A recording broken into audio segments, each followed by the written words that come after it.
My name is Gary McCulloch. I'm the Senior Project Leader for the Canning City Centre Regeneration Programme. We're at the Wharf Street Basin, which is a key significant project for the Canning City Centre. It's one of the transformational projects that will start to attract businesses and investment into the area. The Canning City Centre has the planning framework in place for up to 10,000 dwellings. That's 25,000 people. And to allow that to happen, we need to create the amenity for those future people to live in higher density dwellings. So using a drainage basin which has been fenced off for the last 60 years and turning it into a park is really something quite special. And one of the key things, and probably the smartest thing that we've done, is taking down the fence of this basin. People can come by, instead of just walking past, they can come around and go through the park. It really is a special place, as you can see now. My name's Suzanne Brown and I'm Manager of Drainage and Livable Communities at Water Corporation. Water Corporation owns and operates hundreds of these kinds of basins over the metropolitan area. And a couple of years ago we saw the opportunity to create much more livable spaces around these basins. They were previously locked up, fenced and single purpose. Basically they play a really important role in flood control. But we saw that using them for public open space and water quality improvement could be a really huge improvement to these sites. So we've invited local councils to partner with us. Local councils know what their local communities want and need out of their local areas. We work with the councils to identify the spaces and then to revegetate them and design them in the way that's going to benefit the communities the most. This is one of 19 projects we've done over the last couple of years. In terms of scale, it's the single biggest project, and I'd say at the moment it's kind of our flagship project where we give tours and we show people what's possible on not a huge site, a relatively small site. It's only a hectare, but when you compare the before and after photos and vision from what this site used to look like to what it is now, it's amazing. My name's Giles. I was one of the landscape architects working on the Wharf Street Basin project. Represented the City of Canning and worked with our great consultants, Josh Byrne Associates. It was a challenging project. We had some real limitations in what we were able to deliver, really based on the land area. We had narrow edges and very steep banks, so not many opportunities to create public open space within the small areas of land that we had. So what we did is try and utilise different structures, engineered structures like the deck we're standing on, the bridge behind me and the boardwalk that we've also created.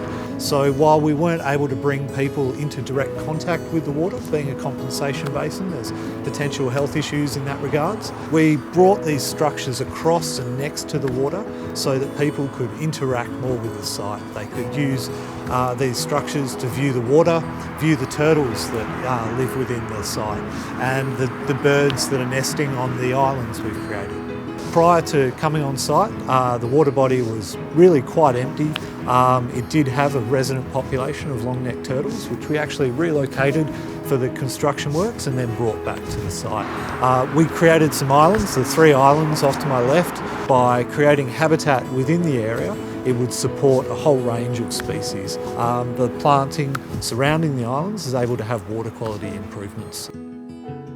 One of the great aspects we've been able to incorporate into the site is educational aspects. Talk about the traditional owners, but also the site's functional use as a stormwater basin. So really helping to educate the public about drainage and about the multiple benefits that taking a water-sensitive cities approach can have to our environment and our urban areas. My name's Angelica, so I'm the Senior Project Planner for the Canning City Centre program.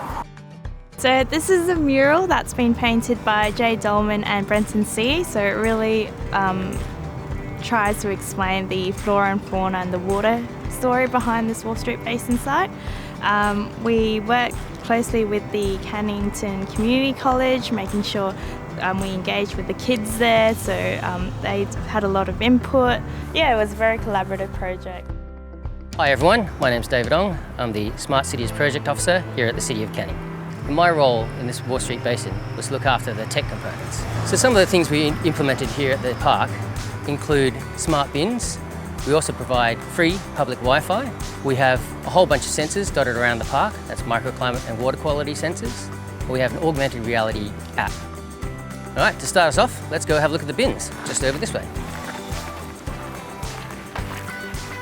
So these smart bins use LoRaWAN technology to report their fullness.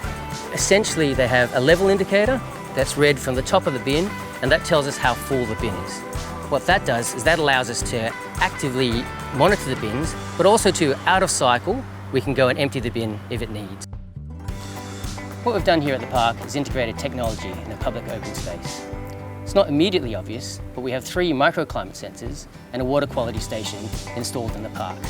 This is one of the nodes that controls the microclimate stations, and it uses Wi-Fi to communicate back to the servers in the City of Canning. So once we've collected the data from our nodes, it goes into a central repository, and from there we provide access to it.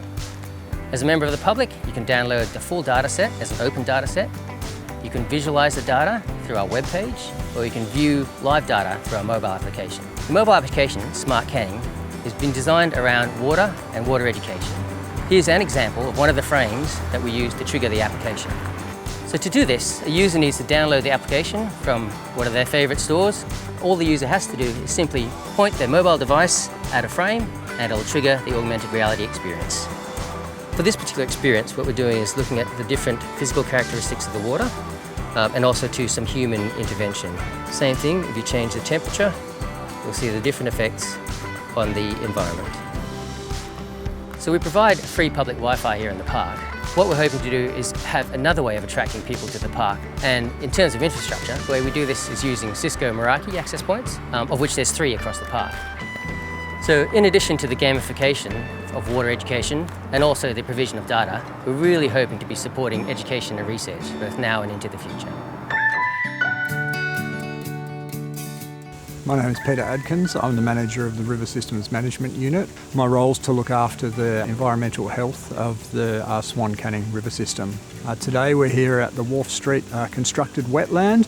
The wetland itself was built in 2008. Prior to the wetland construction, the water from the Wharf Street main drain used to flow directly into the Canning River untreated. It's a priority to treat water in this area of the river system because it's upstream of the Kent Street weir, an area which has historically experienced algal blooms and fish deaths. So undertaking works in this area has been really critical to improving the water quality in the river system. A critical part for the local community and for the City of Canning was the provision of community-related infrastructure and amenity. So you'll see as you walk through the site the path network, the seating, the bins, the viewing platform and canoe launch area, which allow the community to engage with the space and better enjoy the local environment. The Wharf Street catchment contains a number of compensation basins and piped and open drain sections. Compensation basins have largely been retrofitted with biofilters. After passing through the Wharf Street Smart Park, water is pumped into the main drain and then is diverted into the Wharf Street wetland for treatment, and with flows above a certain volume diverted, and they continue down the main drain and get some level of treatment through a trash rack and then a constructed swale which has been built to remove some of the pollutants and also trash before the water enters the river. The main objectives of the Wharf Street wetland were principally around water quality improvement, but also to create a wetland that could serve as a demonstration site, which is why DBCA, in partnership with the CRC for Water Sensitive Cities, has been monitoring the wetland.